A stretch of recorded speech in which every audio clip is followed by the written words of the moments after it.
Silence is the guardian of the heart's peace and the soul's purity. Silence does good to the soul.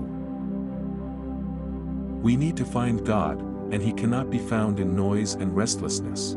God is the friend of silence. See how nature, trees, flowers, grass, grows in silence. See the stars, the moon and the sun, how they move in silence. We need silence to be able to touch souls. God speaks in the silence of the heart, and we listen. And when we speak to God from the fullness of our heart, He listens. And this listening and this speaking is what prayer is meant to be.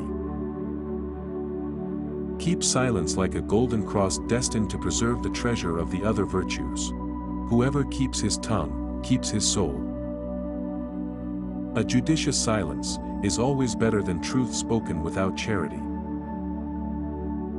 Before you speak, it is necessary to listen, for God speaks in the silence of the heart.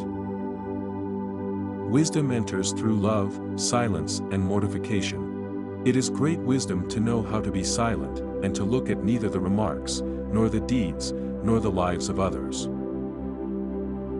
To be silent when we are impelled to utter words that are injurious to God, or to our neighbor, is an act of virtue. But to be silent in confessing our sins is the ruin of the soul.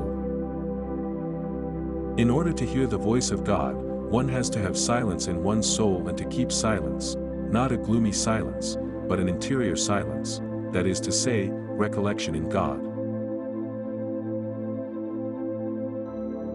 Listening and meditation are nourished by silence.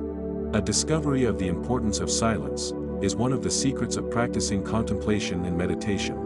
One drawback of a society dominated by technology and the mass media is the fact that silence becomes increasingly difficult to achieve.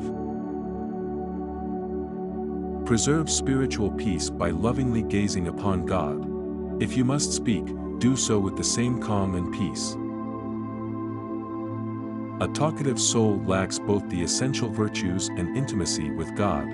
A deeper interior life, one of gentle peace and of that silence where the Lord dwells, is quite out of the question. A soul that has never tasted the sweetness of inner silence is a restless spirit which disturbs the silence of others.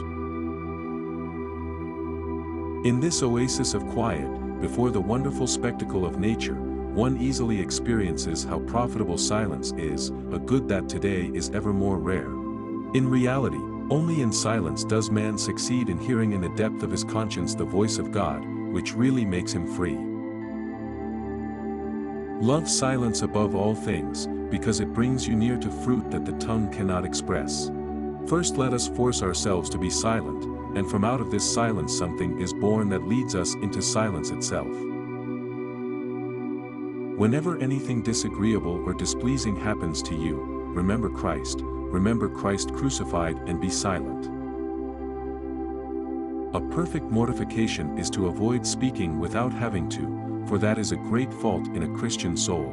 We must avoid useless conversations because of the sins we commit in them and the time we waste in them. Strive to preserve your heart in peace and silence, let no event of this world disturb it.